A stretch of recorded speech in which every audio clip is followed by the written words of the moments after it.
سيادة اللواء أحمد خميس، مدير إدارة الهجرة والجوازات في وزارة الداخلية. سيادة اللواء مساء الخير. مساء النور، أهلا بيك. أهلا وسهلا بحضرتك. سيادة اللواء، هل صار فيه السوري اللي غادر البلاد بطريقة غير مشروعة أنه يجدد سواء جواز سفره في الخارج؟ طبعا نعم، يستطيع المواطن السوري الذي غادر البلاد بصورة غير مشروعة أن يجدد جواز سفره. شو هي الأوراق المطلوبة؟ الأوراق المطلوبة بسيطة، فقط عبارة عن بطاقته الشخصية وصورتين ملونتين خلفية بيضاء، ويراجع إدارة الهجرة أو فروعها في المحافظات أو سفاراتنا في الخارج حتى أحد ذويه، يعني أبوه، أخوه، أمه، أخته، عمه، جده، أو بموجب وكالة مصدقة أصولا. نعم. ويستطيع الحصول على جواز سفر لمدة 2 كما تفضلت أنت في مقدمتك التي ذكرتها قبل قليل. يمنح جواز سفر لمدة 2 ويستطيع أن يجدد في حال انتهاء هذين السنتين ل2 إضافيتين أيضا بعد تسديد الرسوم المتوجبة. أيضا كان في نقطة سيادة اللواء، هي الجوازات التي تكون ممهورة بختم غير الختم الرسمي، شو وضعها؟ نعم، هذه الجوازات طبعا يتم عدم اعتماد هذه الجوازات، ويجوز لسفاراتنا أو بعثاتنا الدبلوماسية في الخارج أن تمنح المواطنين جوازات سفر بدلا عنها، ويتم إعلامنا عن ذلك. نعم، يعني خلينا نقول هيك بالعامية سيادة اللواء أنه هي تسهيلات كبيرة جدا طبعا هذه قدمتوها ومكرمة من السيد الرئيس، لأنه تم منح جوازات سفر للمواطنين المتواجدين خارج القطر بغض النظر عن الإجراءات. يعني مهما تكن الإجراءات الموجودة بحق هذا المواطن يستطيع أن يحصل على جواز سفر، سواء كان مطلوب للجهات قضائية أم إدارية. حتى لو مطلوب للعسكرية؟ حتى لو مطلوب للعسكرية أو مطلوب للقضاء أو عليه منع إداري كمان بحق له ياخذ جواز سفر. هي شغلة كتير رح تريح يعني مئات الآلاف يمكن من المواطنين. طبعا. طيب اسمح لي سيادة اللواء أتوجه ببعض الأسئلة السريعة من قبل المستمعين. هلأ مازن مثلا عم يسأل أنا متخلف عن العسكرية، عم يقول بقدر طالع جواز سفر، بتصور جاوبت حضرتك؟ طبعا إذا كان موجودا خارج القطر وليس داخل. طبعا. أحد الأصدقاء كمان بيقول إذا المواطن برا البلد هل بيقدر يعمل وكالة لشخص من عائلته داخل سوريا لحتى يعملوا له جواز سفر لإله أو لأسرته؟ هلا أنا تكلمت عن ذلك قبل قليل. بموجب وكالة يستطيع بدون وكالة إذا كان من أحد أفراد أسرته، يعني الأصول أو الفروع. نعم. لكن إذا من غير الأصول أو الفروع لابد من الوكالة. ولأول مرة إذا كان مثلا مغترب وهي أول مرة بده يعمل جواز سفر كمان بنفس الطرق ونفس الإجراءات. نفس الطرق والإجراءات، نعم. طيب التجديد رح يكون من تاريخ الانتهاء أم من تاريخ تسليم معاملة الجواز؟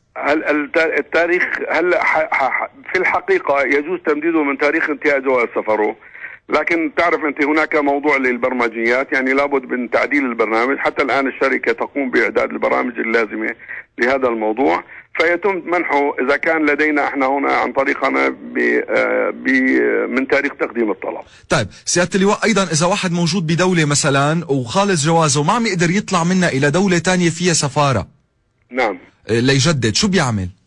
يعني الدولة المقيم فيها ما فيها سفارة؟ يعني مثلا أحد المواطنين نقول موجود بالسعودية نعم. وفي سفارة سورية بالبحرين، نعم. بس هو ما عم يقدر يروح على البحرين لأنه جوازه خالص. يستطيع أن يرسل جواز سفره إلى أحد ذويه، نعم، اللي تكلمت عنهم في بداية الحديث، أو يوكل شخصا عنه لتجديد جواز سفره ليراجعنا احنا بإدارة الهجرة أو أحد فروعنا في المحافظات، ويتم منحه جواز السفر المطلوب. طيب بالنسبة للمواطن اللي جوازه صالح وما عليه مشكلة ولكنه غادر سوريا بدون ختم نظامي من معبر غير شرعي، ليس هناك مشكلة، يستطيع أن يدخل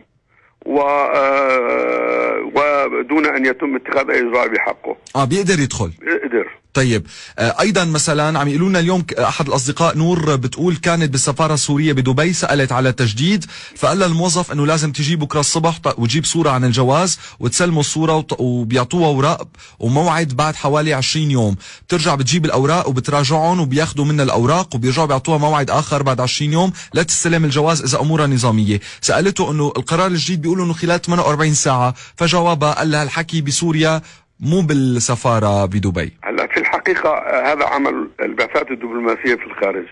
البعثات الدبلوماسية في الخارج تتبع لوزارة الخارجية، وفي الحقيقة يعني هناك أعداد كبيرة تراجع السفارات والبعثات الدبلوماسية المقيمة في الخارج. فيجب أن يتم لديهم إجراءات معينة، يعني يجب أن يكون هناك نظام للدور، لأنه في أعداد كبيرة، الأعداد الكبيرة. نعم، أن كونه في أعداد كبيرة موجودة بالخارج فلا بد من اتباع نظام الدور لديهم. نعم. إنما لدينا احنا في سوريا في الحقيقة عم يتم منحهم الجواز خلال 24 ساعة. نعم، يعني حسب ضغط الأعداد هي الأعداد، لأنه هناك أعداد هائلة، وصار سعر الجواز للخارج موحد، يعني $400 وين ما كان. صفى في عادي ومستعجل بالخارج، صفى سعره $400. فبده بما انه سعره $400 لابد من انه يكون هناك نظام لاتباع، يعني نظام دور لتقبل الطلبات من قبل المواطنين الموجودين في هذا البلد. نعم. هلا التجديد او التمديد 200 ولا 400 سيادة اللواء؟ نعم، التجديد او التمديد 200 او 400؟ عند المنح $400. نعم، بس التجديد 200. التجديد $200. تمام. طيب طريقة التسديد هل بتختلف بين مكان وآخر؟ لا، التسديد ممكن أن يكون بالدولار أو باليورو أو ما يعادله بالعملات المحلية. يعني مثلا إذا لنقول بدولة خليجية ممكن يسدد قيمتها. طبعا ممكن يدفع بالعملة المحلية حسب الدولة اللي هو مقيم. يعني هلا بإمكانه إذا عنده دولار يدفع دولار، عنده يورو يدفع يورو، لكن في هناك دول لا تتعامل بالدولار أو اليورو. في هذه الدول في هذه الحالة يستطيع أن يدفع بالعملة المحلية، يدفع الرسوم بالعملة المحلية. تمام. يعني حقيقة أكثر سؤال عم يسألوه عن المتخلفين عن العسكرية أو المطلوبين للاحتياط، عن العسكرية أو مطلوبين للجندية وموجودين خارج قطر ويرغبون بتجديد جوازات سفرهم، عليهم بمراجعة البعثات الدبلوماسية في الخارج للحصول على الجوازات المطلوبة. أنا بتصور يعني واضح التعليمات واضحة جدا وسهلت كل شيء ووحدت الإجراءات تمام، والتعليمات واضحة جدا. نعم. أنا كتير بدي أتشكر المعلومات اللي زودتنا فيها سيادة اللواء، وعلى أمل يعني يكون في لنا لقاء بالاستوديو نشرح فيه تفاصيل وافية وشافية يمكن أكثر. ألف شكر لحضرتك سيادة اللواء أحمد خميس. أهلا فيك أستاذ باسل وشكرا لك. شكرا لك. شكرا، إلى اللقاء.